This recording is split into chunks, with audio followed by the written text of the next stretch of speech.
All right, a beautiful morning. Welcome to Women's Corner. My name is Rose Blossom. Today is the 28th of October, 2024. We just have less than 2 months, I think, to a new year. Of course, then before the December, the Christmas, the happy thing. Okay, remember the Women's Corner runs through from 11 a.m. to 12 noon every Monday through Friday.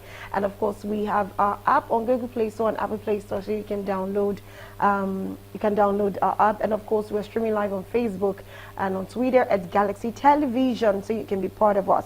Okay, today we're talking about something quite interesting. I'm sure I'm not going to reveal the topic yet, and of course I'm not going to reveal the guest for now. But while we take a short break, and this one is, we'll be playing a tip, which is a tip for career development, career advancement, which is something that every one of us should be part of, and it's relating to what we'll be talking about today with our guests. So let's go for the tips, and of course that will be a breaker. Then when we come back, I'll introduce my guest and the topic we have for today. Let's take the tips. We'll be right back.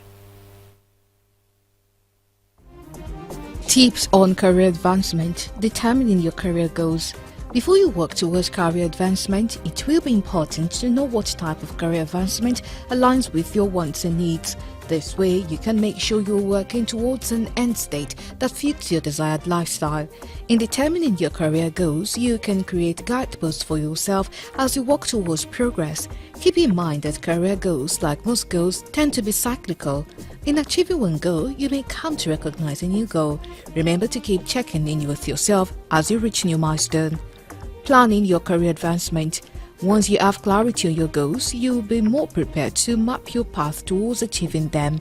In this stage of your career advancement journey, you may find it helpful to compare your current state to your ideal future state. Read job listings for positions or companies you'd like to work for, and talk to people currently doing the work you hope to do. Take note of your current skill gaps or discrepancies, as these will likely be areas that you can focus on building and reinforcing to prepare for the upcoming growth stage. Working towards career growth. This next stage is when you really start engaging with your goals and working in a way that demonstrates your preparedness to advance. As you work towards growth, you may expand and hone your skill, earn a new credential, take on a project, or seek networking opportunities. Depending on your goal and your relationship with your current manager, this may be a good time to talk about your desire for advancement. Knowing what you're working towards, your manager may help you find growth opportunities within your current role scope, or offer advice on what you can do to qualify for advancement within your company or field. Pursuing advancement opportunities. Oftentimes, it's not enough to work towards growth. You need to ask for results you want to achieve. Actively pursuing advancement opportunities signals to the people with the power to make decisions about your career progress that you're interested and ready to move into the next phase of your career. Whether you're demonstrating your preparedness to your manager, another department lead, or hiring manager, you will likely need to seek out and offer proof of your growth and effectiveness before you are given the opportunities. During this time, keep an eye on internal and external job openings, apply for jobs, stay in touch with key contacts, maintain an updated resume and cover letter, and prepare for interviews. Overcoming growth obstacles. Career advancement takes time and effort, and progress isn't always linear. Since certain aspects of your advancement aren't entirely in your control, you may need to overcome some obstacles or shift your plans along the way. During these times, you may want to seek additional sources of motivation guided by self-improvement or an expert, such as a mentor, career coach, or career counselor. Find a mentor. A mentor is someone who has a profound knowledge about your field and has successfully passed through all the stages of advancement in your career. It is preferable to select a mentor in your industry, but not compulsory. Choose a mentor who listens to you and provides the essential advice to you to advance your career.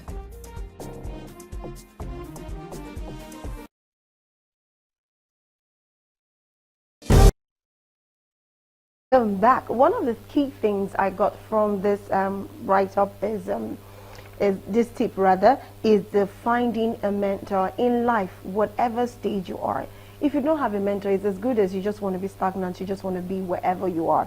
You don't want to move forward, you don't want no one to advise you. And I feel persons like that is always very risky to, tag along or make friendships with, because who are the persons they respect? Who can you report them to? Who are they trying to level up with? Anyways, I have my guest. Her name is BC Ojolo. She's a family and relationship therapist. She's also a public speaker and a marriage mentor. Like I said, you should have a mentor. So yes, we have a marriage mentor joining us today. And of course, the topic is how successful women cope with singlehood despite the culture we have in Nigeria. In fact, the African culture, when a woman is single and she's successful, there's always a stigmatization behind it. Okay, can we have BC Ojolo on the screen? Let's welcome her properly to the program. Good morning, BC. Good morning, ma'am. It's my pleasure to be here again Thank this you so morning. much for Good joining us. morning. It's great. Okay, all right. So we're talking about successful women who are still single, either being divorced, either being separated. I just want to ask, especially in this culture, our own African culture, they always believe a woman who is successful and is single, they will always tell you, no, she has a problem. Why do you think that word, that stigmatization always occur when it comes to a woman? Probably not even a man, but when it comes to a woman, why do you think we always easily get stigmatized, especially when we are successful? All right. Thank you so much for that question, and thank you once again for having me this morning. So if I would love to, to answer that question, I would say the stigmatization is not only for a woman being single. I would say it's just a general thing. It's a general belief about when things concerns a lady, a woman, the way we view the gender, it's quite different in a lot of ways. And I know you would understand what I'm saying. Even for every other thing, where a man will not be judged, let a woman do the same thing. And it's not like something that is outside the box or is abnormal or it's not legal, but then you see people coming for the woman. And it's not just men doing this. We even have women, I would say even more of women doing the same thing. So it's a stereotype that needs to be changed. And, when I saw the talk, I was like, this is beautiful. I might want to ask me to change the stereotype. Who will change it? Individual will change its stereotype. As a person, as a lady, you have to, I tell people something. If you want people to respect you, you put yourself in that space of this is how I want to be treated. So the stereotype is a general thing. It's a cultural thing. It's been there for years. And I'm telling you, no woman will come now to change it for everybody. Let me put it like that. But you can change the way you're viewed, the way people address you, the way they see you as a single person, whether you are divorced, whether you are a single mother, whether you're not married and you're over 30 or you're over 50 or you're over 40. You want to, make people see you for who you are. Marriage doesn't define anybody. As I tell singles these, especially ladies, marriage, sincerely, though it's not part of what we're saying about it, I tell people, don't tell me it's not an achievement. It's an achievement. Go and check the dictionary meaning of achievement. We're not arguing about that, you understand? But then, if you desire this beautiful thing, it's a beautiful thing, desire it, but don't be desperate about it. Don't be desperate because people are saying, oh, you have to have there's this saying in Yoruba, man is adeori. So it's like your crown, beautiful. But if that crown is not coming now, you can crown yourself with beautiful things. So I would say it's not just when a lady is single, but a lot of things are working against the female gender. A lot of things in the society, in the culture. We see them as a cultural norm. But then individual needs to change this particular thing. It's a stereotype that must be changed. And you change it. At times, nobody is coming to save you as a lady. Nobody is coming to save you as a person. You get to that stage where you want people, you allow them view you the way you are. Marriage doesn't define me. I'm more than, whether I'm married or I'm not married. I've seen people that will tell you, for this particular reason, I'm not going to get married. And they're living well. That is their, that is who they want. That is who they are. And I won't judge them for it. I won't blame them for it. So what I'm saying is, it's not just about a lady being single, even for a lot of other things. It is the same thing with, I think was it here I talked about somewhere, it's the same thing about a lady giving birth through CS. And you will hear, oh, the person is weak, she's lazy. Do you understand? And not even from the male, it's from a male. So the issue of singlehood at a particular stage for a woman and she's successful and they believe even because you're single and you have the money, don't buy a car, don't buy a house, wait until you're married because you want to get married before you do it. They are just stereotypes that we need to change. You should not be boxed in a corner. Be the change. initiate that change, know who you are and initiate that change. Let them know you for who you are. You are valuable as a person, as a lady. It's somebody that will come into your life and define you for who you should be. So I think that's how I feel about that. Okay, thank you very much for what you said, and I like the fact whereby you're always making a distinction from being successful and tagging people if they are not married. So I want to ask this question in relation to mentorship. Now, I've seen a lot of ladies who are successful, they are single, but they are very successful, especially when we talk about our entertainers. We have the Linda Ikeji, we have, of course, she's a single mother now. We have Toke Makinwa. We have so many of them who are single and very, very, very successful. Now, this set of people, we obviously know this one is a blogger, this is an actor, actress. They have what they are doing and they are successful. Now, a lot of young ladies tend to take women in this category, single and successful, as a mentor. Even though they are not married or they are not engaged, they well know that. Do you think it's a risky thing to do, taking up someone who is single and successful as a mentor based on, I don't know, in relation to values, in relation to, how would I put it, in relation to maybe respect, sometimes like the stigmatization we talked about. Do you think it's risky when young girls take up this, this person as their mentor, and at the same time, to be honest, you can't know exactly what their lifestyle is. You just know that they are successful and they are single. Is there any risks behind it, taking this person as mentor? All right, thank you so much. Thank God you said something last, or maybe your second to last statement was the fact that you don't know what is happening behind closed door. You don't really know their lives. You don't know what they are facing. You don't know what they really want. Now, I won't say it's risky. If I'm saying it's risky, then I would not say it is risky. Now, it becomes risky when I probably get on which part or which area of their life you want them to mentor you. Now, Linda Ikeji is a success, because you use her now, I'll be mentioning her. She's a successful blogger.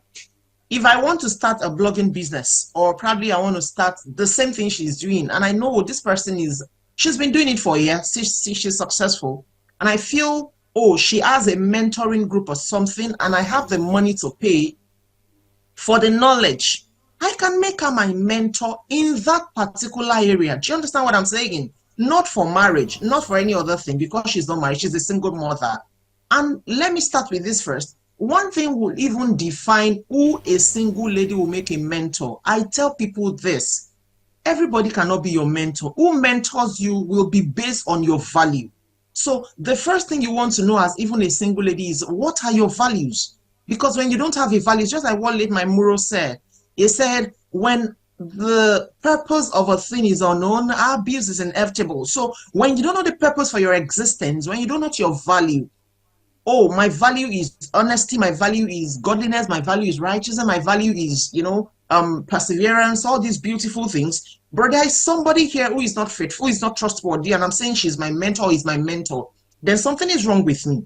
So I think you'll be able to choose the right mentor or mentorship for whatever you want to choose a mentor for, when you know your value first as a single lady. Secondly, now, okay, it becomes risky now if you know your value and you're choosing the person. Now, it's not risky if, as I've said before, what I want is someone to mentor me because I want to be a blogger. I want to blow, in quote as well.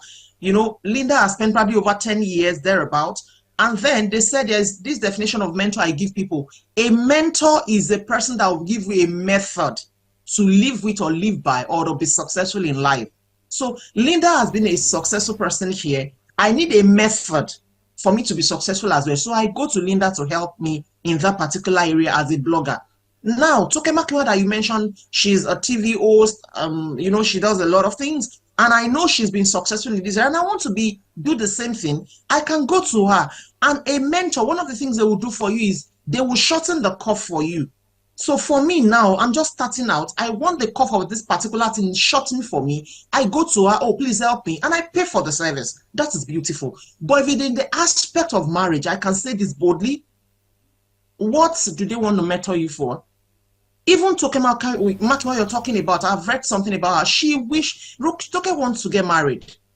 But it's just that I want to wait for the right person to come. Do you understand? So if it's in the area of, oh, not really to mentor you now because you want to get married something, but for those things that we are successful in, and if it is about marriage, she can tell you, oh, even me, I want it. I've listened to a lot of this thing. I'm talking about video. I watched her. Not that I read. No, I watched Toke said this thing. She would love to get married as well. Do you understand what I'm saying? So that's why I'm saying it's not from a perspective of people being desperate. We have people that they are single for now, not because they don't want marriage, but because they've been burnt several times and they don't want to get burnt again. So they want to be calm. They want to be patient and do it once and for all and do it well. I tell people this.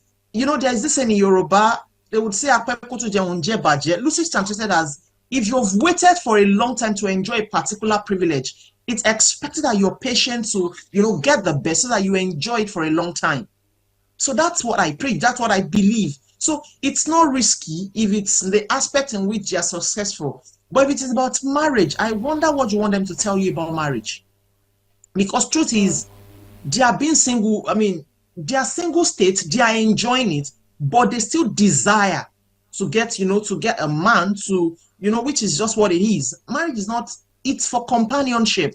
It's not about even the success or anything. Now, it's for companionship. So, and I believe every normal human being wants this particular thing.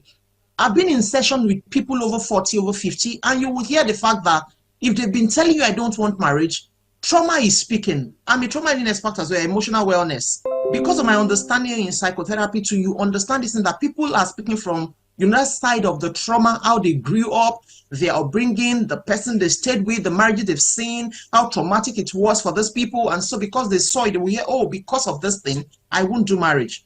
But by the time we started, you know, you start the emotional healing journey with them, they see themselves for who they are. They embrace themselves. You know, there is now self-awareness, self-love, self-compassion. Yeah. That's another thing. Self-reflection, reflect on who you are in the sense that you're not viewing yourself with the face of what people are saying or what the other person went through.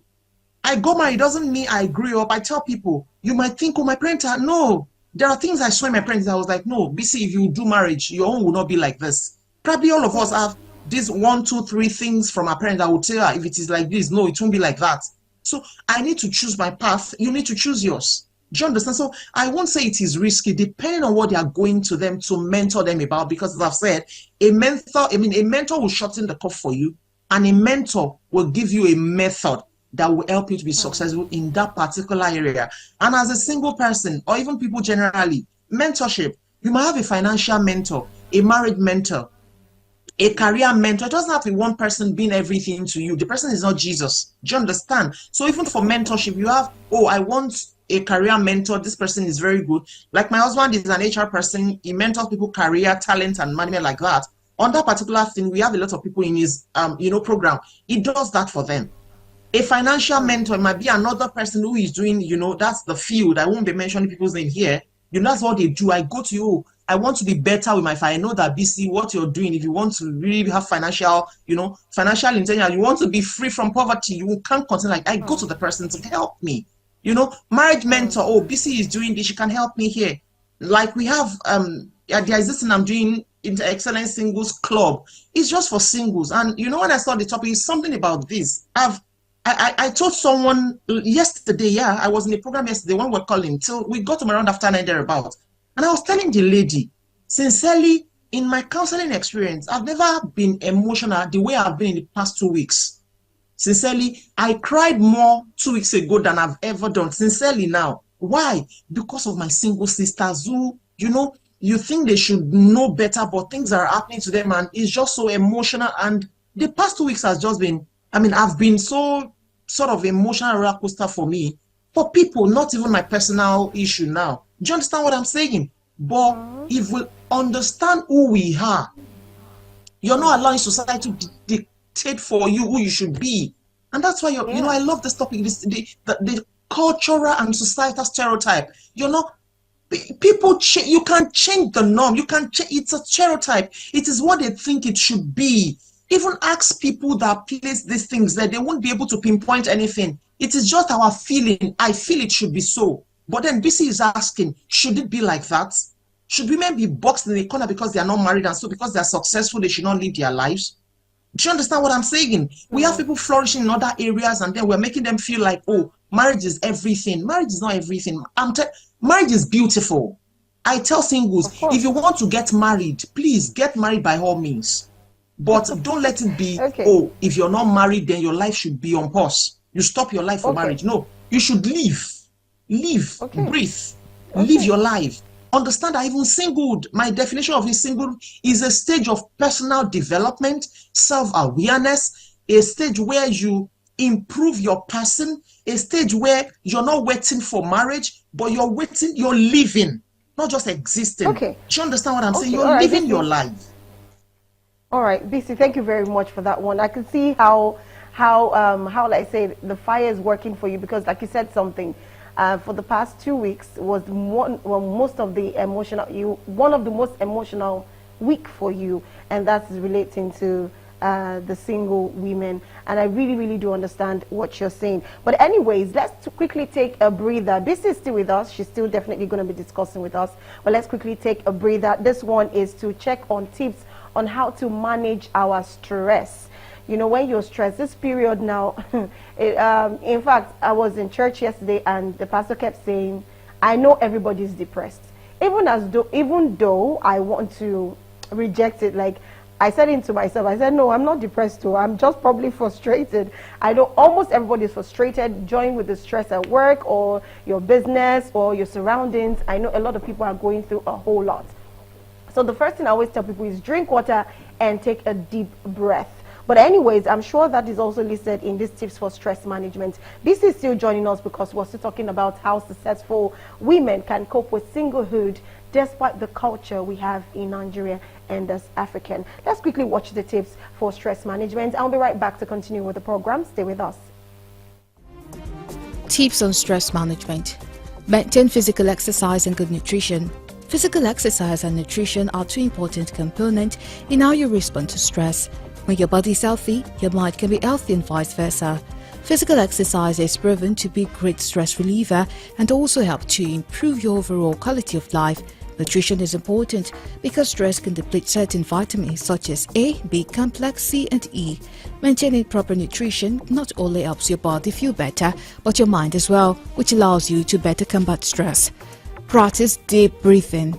Deep breathing is a great way to reduce the activation of your sympathetic nervous system, which controls the body's response to fight or flight to a perceived threat. Deep breath taken in for a count of 5 seconds, out for 2 seconds and released for a count of 5 seconds can help activate your parasympathetic nervous system to rest and digest, which helps reduce the overall stress and anxiety you may be experiencing. Manage social media time. Spending time on social media sites can become stressful, not only by what you might see on them, but also because the time might best be spent enjoying visiting friends, being outside, enjoying the weather, or reading a good book. In addition, many people use social media at night, which may worsen sleep due to increased stress on the exact time people are trying to wind down for the evening, resulting in fewer overall hours of quality sleep.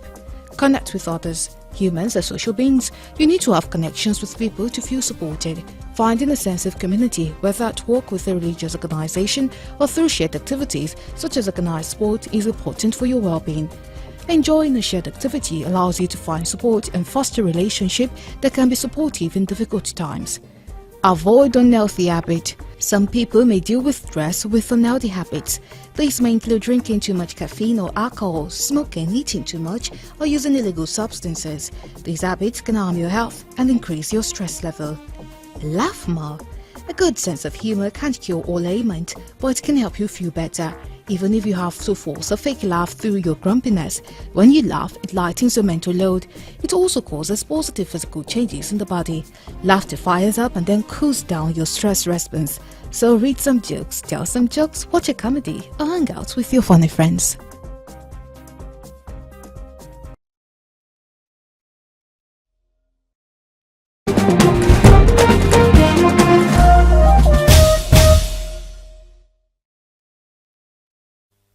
All right, welcome back. I said it, I knew it was definitely there's going to be food, drink water, and of course have a deep breath. Take in a deep breath. It's very important. Like they say, let the poor breathe, right? So once you know that you're stressed, your energy level is going down, take water. If you need some sugar, you can take some fizzy drinks. You understand? Just take a deep breather, let yourself rest. Because, you know, when there is life, there is hope. So despite whatever situation you are, and of course, despite the fact that we're talking about successful people, even if you feel that you are not there yet, you still need a lot of energy to be able to fight the challenges you're facing and to be able to come out, you know, great, or to be what you want to be. We still have BC with us, and of course, my next question to BC is, now, can we have BC on the screen, please, so I could get her reactions too? All right, okay. BC, so now I want to paint a scenario. Now, I was going through, online, that was on Saturday, I think. I was checking my phone and I saw some bloggers, you know, throwing a question to the public. That why is it like this? Now, the question is, we have two people, of course, a couple, a man and a woman, and they end up divorcing. It could even be the man actually wanted the divorce or wanted the separation. Now, the question is, why is it that most women, when they divorce or get separated, they could cry for 1 month, 2 months, a year, but once they get over it, once there's this breakthrough of the emotions, they become more successful, they easily get a partner, they easily find love. You see them even becoming so comfortable being single, despite the fact that they have children or whatever. But the question now is, why is it that men tend to be the one on the other side? Because you find out most men who are divorced or separated, they find it hard to be able to move on. And people said, you know, some men reacted saying it's because of their ego, because of their pride, you know, and that thing makes them not be able to let go, and because they tend not to want to show emotions. So they cop all the emotions, and that draws them back and holds them back. Now, but the question I'm bringing is, why is it so easy for women to move on, but yet it's a bit difficult for, because I know you're a mentor, marriage mentor, and I'm sure you've, you know, spoken to a lot of couples, and I'm sure some of them are probably been in this instance. But why is it that women easily move on, get better, become successful, probably even find love easily than the men? What is the mathematics behind that? Yes, I need to know, because maybe I'll go back and go and respond to them, you know, coming from an expert. What's your take? What did you realize from everything that, you know, you've been doing to couples, basically? All right, thank you so much. So let me start with this. There is this quote. I've forgotten the person who is not an anonymous. There is a name to, but I've forgotten the name of the person. And the quote goes as, there is nobody who goes into marriage with his soul aim that one day they will divorce. Nobody. Now the person, I think it's not Gottman. I think it's John Gottman, if I'm correct. I'm not sure. Don't let me just put a name to another person's quote. That nobody enters into marriage thinking that one day they will divorce. But he says something, he said, but our challenge is that we lack skills. And I remember the day I posted that thing. So people were coming, what are these skills?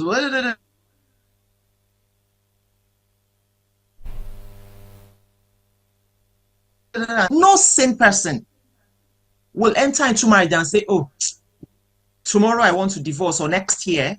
Though some things are happening recently where we see people having exit mentality before entering into the marriage, which is very, very wrong. I'm trying to even dissuade a lot of singles in our club to tell them, see, the moment you have an exit mentality before you enter into the marriage, sincerely, you have a reason to exit one day. As a single, you can be selfish to say, oh, if this one is not working, these are red flags, I would leave. But once you get married, there is a mentality of, we see if we are both ready, you know, the willingness is there. We want to make our marriage work. But the moment you have that, I have a deal breaker in marriage, deal breaker already, you will see the deal and you will break for nothing. And so that's why you see people are not even ready to seek that counseling or even therapy again to say, oh, maybe we can still work if both of us are ready. I'm not talking about when one is reckless now and they are not just ready. They want you to be the one doing.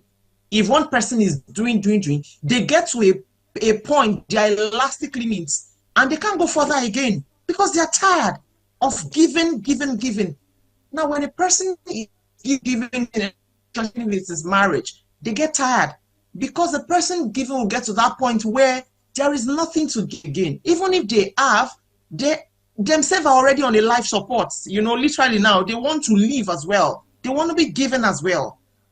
Now, when relationship break, let me say this to you sincerely from experience. Before you will see a woman say, I'm talking about normal woman now, a female, saying, I want to leave my marriage, you will see that they have pushed. I mean, some of them said they would have gone to that stage where they would say, if I die here, I die. Before they will now say, I think it's time I left. Now, I'm not advocating for divorce, do you understand? But we are just analyzing things here. So before you will see a woman leave, it would have gotten to that stage to say, it is because I have, and sincerely, when they come, you see that they have really tried. Maybe this other person is not, that is there. But, and that's why, but for men, some men, now don't let me generalize, but for some men, a man can even say, because I saw a better breasts. Just to think he's standing, check very well, it is push-up. Some are even using double padded. An iron is under. There is discomfort. But this one you're seeing every day, and we're taking ourselves for granted, and you're living because of that. As simple as that rubbish, in quotes, a man can say, because of that, I'm leaving. But every woman is sort of emotionally invested into that relationship, and so they don't want to even leave in the first place. So when they leave, what happened is the fact that because they have, they've put everything they had at that point into the relationship. When they leave, they want to cry.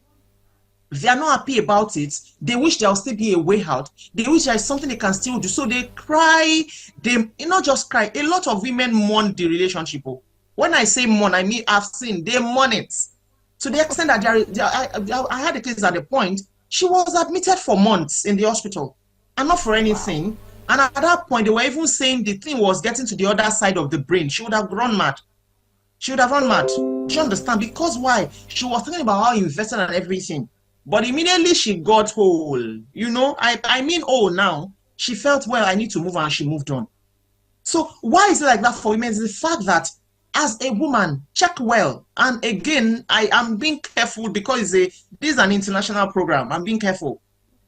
Check a lot of women. I'm telling you, before they would say I'm leaving, normal now that they are normal, before they would just jump out of their marriage, it would have been because, I've had it up to here. They've really tried. A lot of them, they've come for that counseling. They've done some things and it's not working. So it's easy for them to now say, since I've tried. But when you even check well again, we still have some that will be like, now they are successful outside the marriage. Now let me break this. I don't want people to believe when you leave your marriage, you become more successful.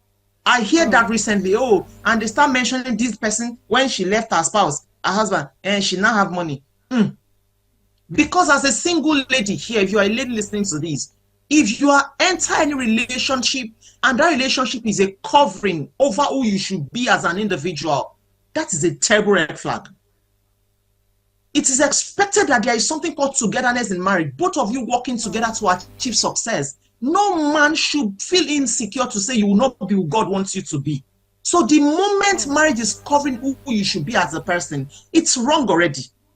Because there is something we call individuality in marriage. There is togetherness, but there is also individuality. And that's why we say marriage is not dependence, not total dependence. Marriage is not for, you are co-dependent on the person. It should be interdependency. Meaning, I can depend on my husband, he can't depend on me.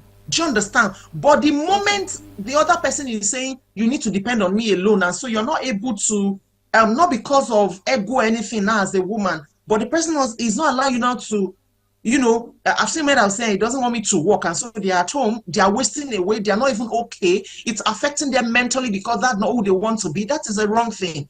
And there's something I tell singles, see, whatever you say you should come and do in marriage, you would have seen it in a relationship.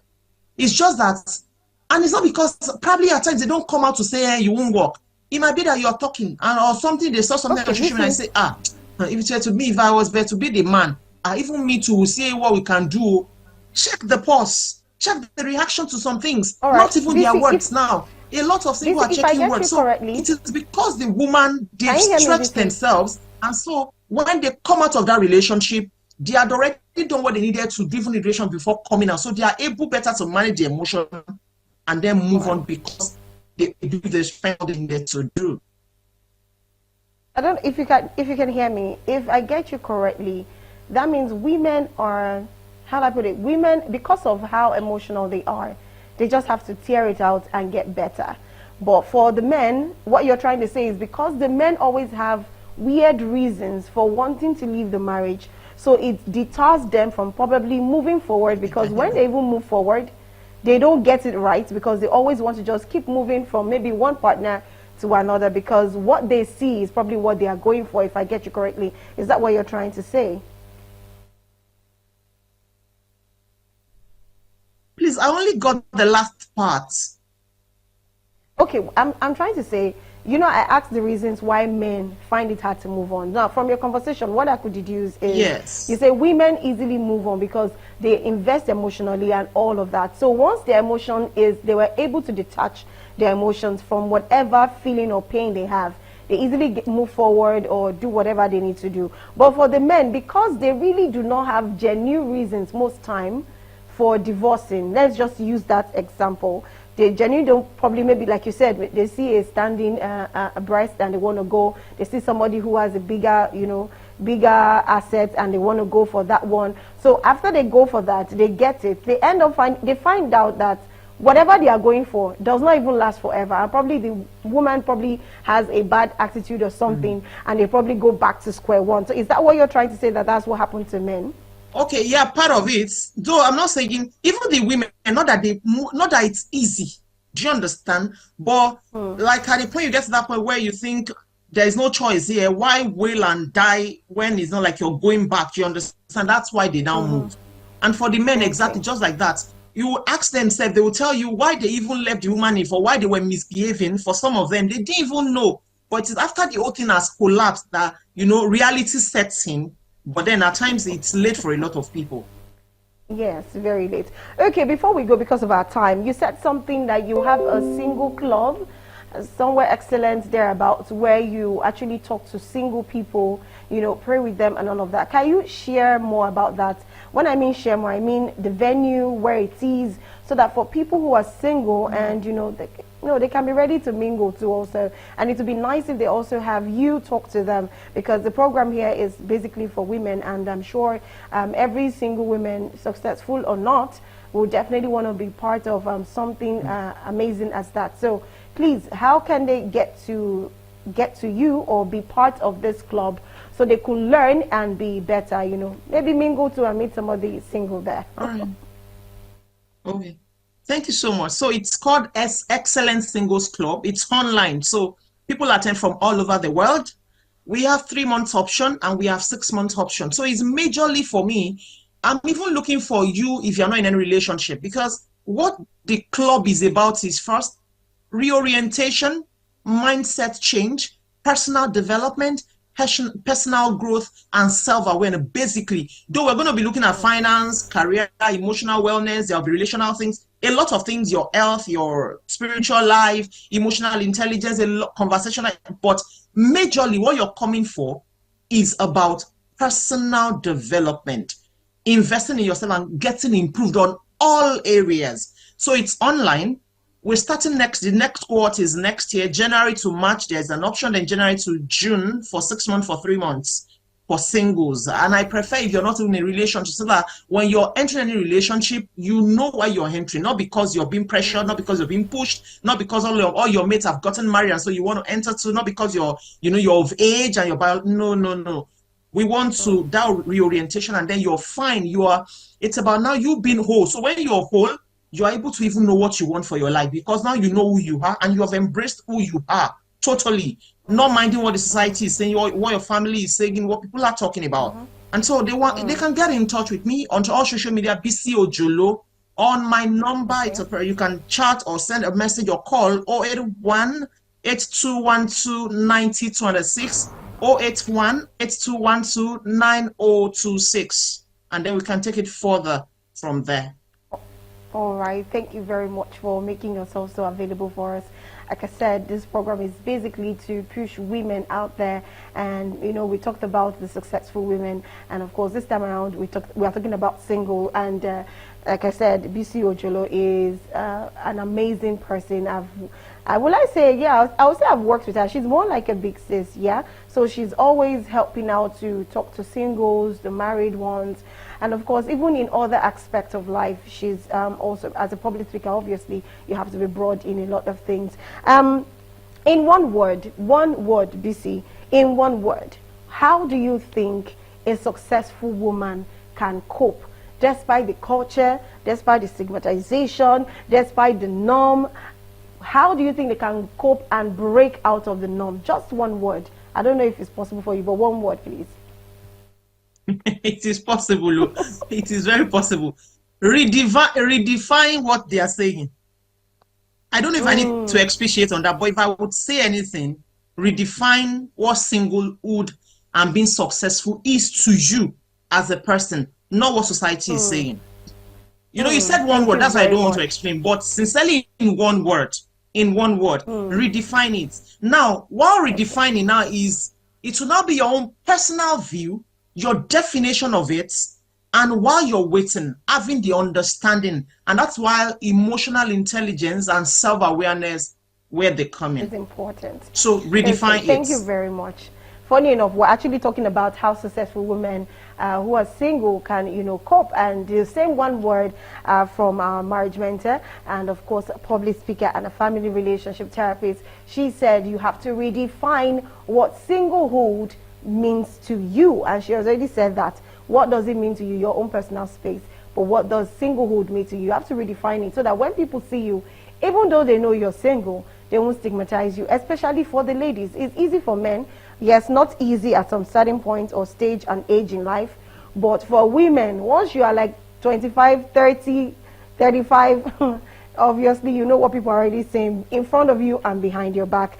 Anyway, thank you so much, BC Ojolo, for coming on the program. It was an amazing one with you. You gave so much advice, and I'm sure a lot of people learned a whole lot. And also, thank you for sharing your platform with us, for all the single ladies out there that will want to be part of this journey and be better for themselves, even in marriage and in relationship. We appreciate you from all of us at Galaxy TV. Thank you so much, BC.